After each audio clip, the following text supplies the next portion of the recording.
ये है फ्रांस के पश्चिमी तट पर मौजूद जुमोन लाइट हाउस, जहां कीपर की नौकरी करने के लिए हर साल $2 मिलियन यानी करीब 17 करोड़ रुपए की सैलरी मिलती है, यानी एक दिन के 4,65,000 रुपए। इस जॉब में ना आपका कोई मालिक है और ना ही कोई नजर रखने वाला।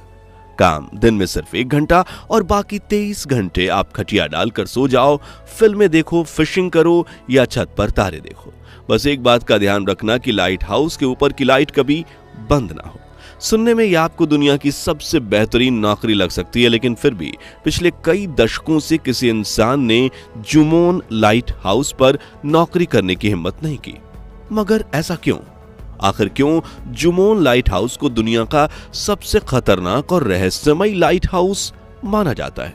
और दुनिया में लाइट हाउस की खोज कैसे हुई थी, जहां कीपर की जॉब को दुनिया की सबसे मुश्किल नौकरियों में से एक माना जाता है?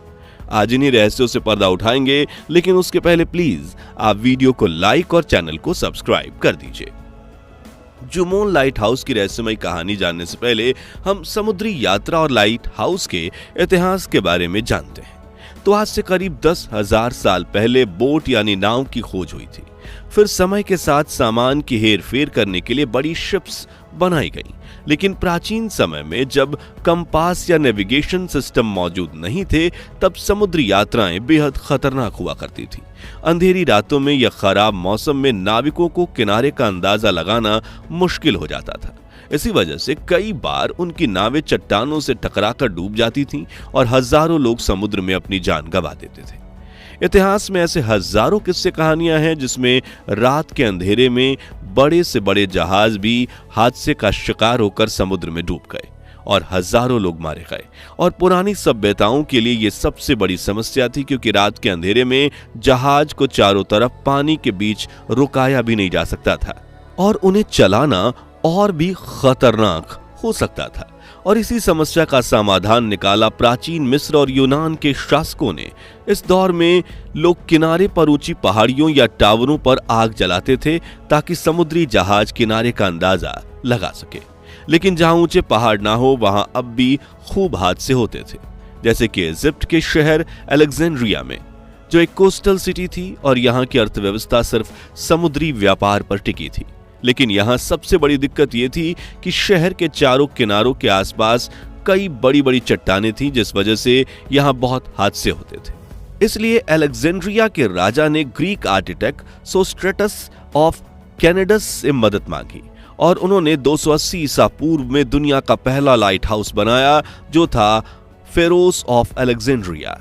एक बहुत ऊंचा टावर था जिसके ऊपर शाम होते ही आग जला दी जाती थी। यह सिर्फ एक लाइट हाउस नहीं था, बल्कि प्राचीन दुनिया के 7 अजूबों में से एक था। इसकी ऊंचाई, तकनीक और इंजीनियरिंग इतनी अद्भुत थी कि यह सदियों तक दुनिया का सबसे ऊंचा मानव निर्मित ढांचा बना रहा। कहा जाता है कि इसकी रोशनी 50 किलोमीटर दूर से भी दिखती थी, जिससे सैकड़ों जहाजों को सुरक्षित किनारे तक पहुंचने में मदद मिली। इसे बनाने में सफेद संगमरमर का इस्तेमाल हुआ था, जो धूप में चमकता था। वहीं मिस्र में सिक्कों पर इसकी आकृति अंकित थी, जिससे इसका ऐतिहासिक महत्व पता चलता है।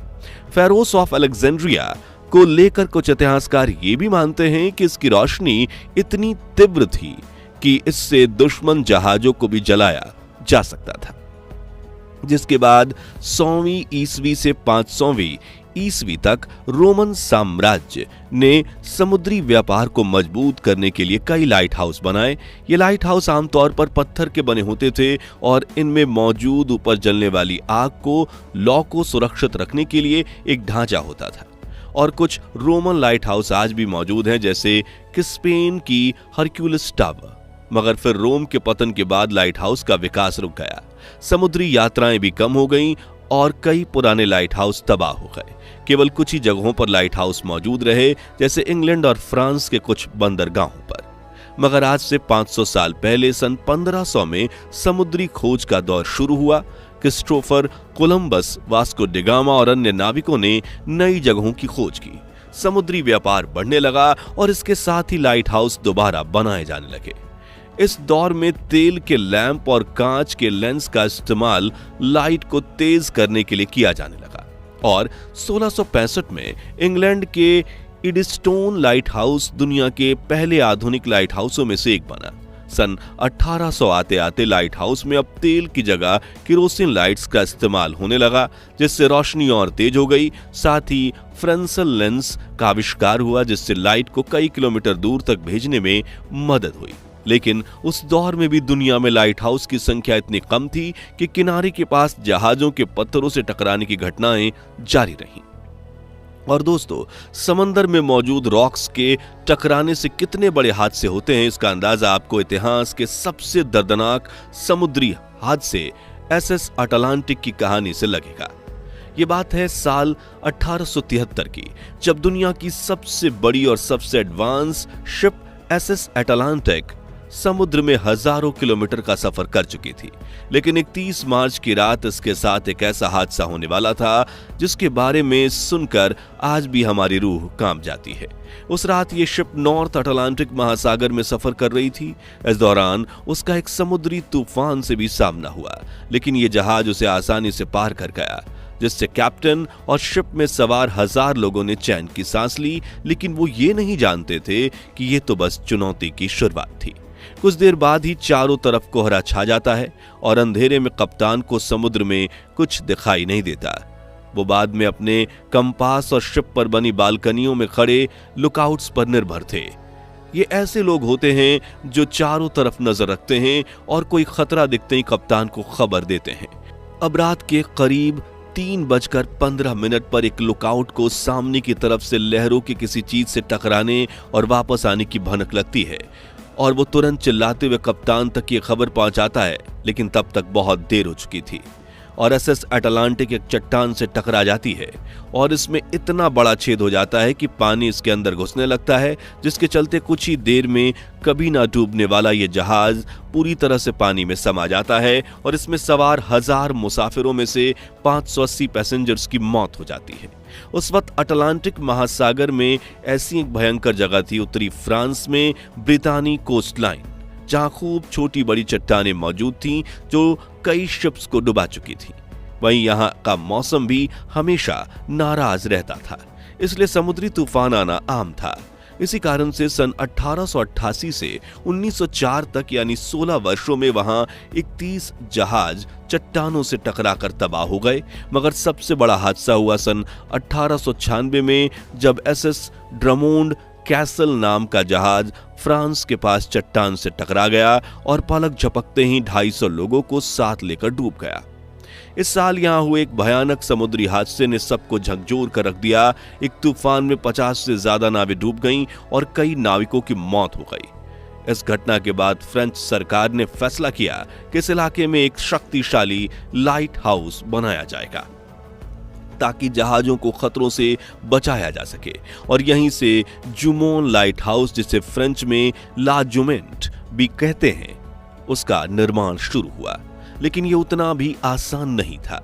अगले 10 सालों तक इस लाइट हाउस को बनाने की नाकामयाब कोशिश की गई, लेकिन हर बार भयावह लहरें और इसके कंस्ट्रक्शन को तहस नहस कर देती थीं। इसी तरह 1904 में जबरदस्त तूफान आया, पूरा अधूरा बना ढांचा लहरों में बह गया और सबको लगा कि यह प्रोजेक्ट कभी पूरा नहीं होगा। मगर सन 1911 में फाइनली इसे बनाकर तैयार कर लिया गया। मगर यहां जिस पहले कीपर ने नौकरी की, उसने 5 महीने में ही नौकरी छोड़ दी और उसने कहा कि मैं वहां 5 महीने जिंदा रहा, यह किसी चमत्कार से कम नहीं है। लेकिन ऐसा क्यों? तो इसके पीछे कई कारण हैं। जुमोन लाइट हाउस को दुनिया की सबसे अकेली जगहों में से एक माना गया है, जो फ्रांस के समुद्री तट से 300 मीटर की दूरी पर स्थित है और चारों तरफ से गहरे पानी से घिरा हुआ है।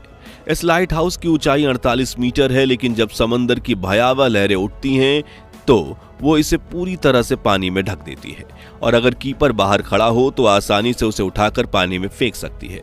ऐसे हालात में यहाँ पर काम करने वाले कीपर को तुरंत रेस्क्यू करना पड़ता है और ये तूफान 24 घंटे 365 दिन में किसी भी वक्त आ सकते हैं, इसलिए यहाँ जान का खतरा हमेशा बना रहता है।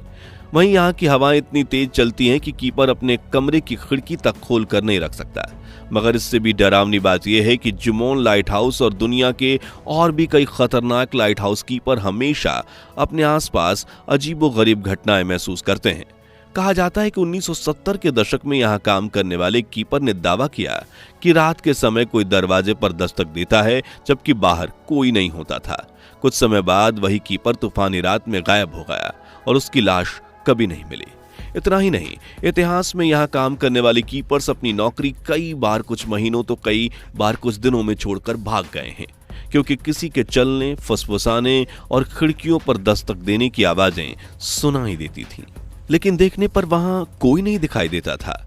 इसके अलावा कुछ नाविकों का दावा है कि उन्होंने जुमोन लाइट हाउस के पास समुद्र में एक सफेद कपड़ों में लिपटी औरत को चलते हुए देखा, लेकिन जैसे ही लहरें उसके पास पहुंचती है वो अचानक गायब हो जाती है। लेकिन क्या वाकई में जुमोन लाइट हाउस शापित है? इसे लेकर कई लोग ये मानते हैं कि कई लाइट हाउस कई बार शापित हो सकती हैं, क्योंकि आसपास हजारों नाविकों की मौत हुई और शायद उनकी आत्माएं आज भी यहां भटक रही हैं। जबकि विज्ञान में भरोसा रखने वाले डॉक्टर्स का मानना है कि यहां खौफनाक माहौल और तेज हवाएं इंसानों के मन में असर करती हैं, जिससे उन्हें अजीब चीजें महसूस होने लगती हैं। अब इस रहस्यमय लाइट हाउस की सच्चाई क्या है, वो आज भी एक पहेली है, लेकिन 20वीं सदी के अंत में लाइट हाउस पर काम करने वाले कई कीपर्स अपने ऐसे भयानक अनुभव साझा कर चुके हैं तो दुनिया भर के सभी देशों ने अपने लाइट हाउस को ऑटोमेटिक कर दिया और साल 1991 में जुमोन लाइट हाउस पर भी किसी कीपर ने कदम नहीं रखा और ये भी ऑटोमेटेड तरीके से ऑपरेट होता है। तो दोस्तों, अगर आपको मौका मिले तो क्या आप जुमोन या दुनिया के किसी भी लाइट हाउस पर हमेशा खतरों से घिरी नौकरी करना चाहोगे या नहीं? कमेंट्स में बताइए। अगर ये वीडियो अच्छी लगी हो तो इस वीडियो को लाइक करें और शेयर करें। 8000 लाइक्स का लक्ष्य है, ये जरूर करवा दीजिए और ऐसे ही रोचक वीडियोस के लिए हमारे चैनल को सब्सक्राइब करके पास वाली घंटी जरूर बजा दीजिए। जय हिंद, जय भारत।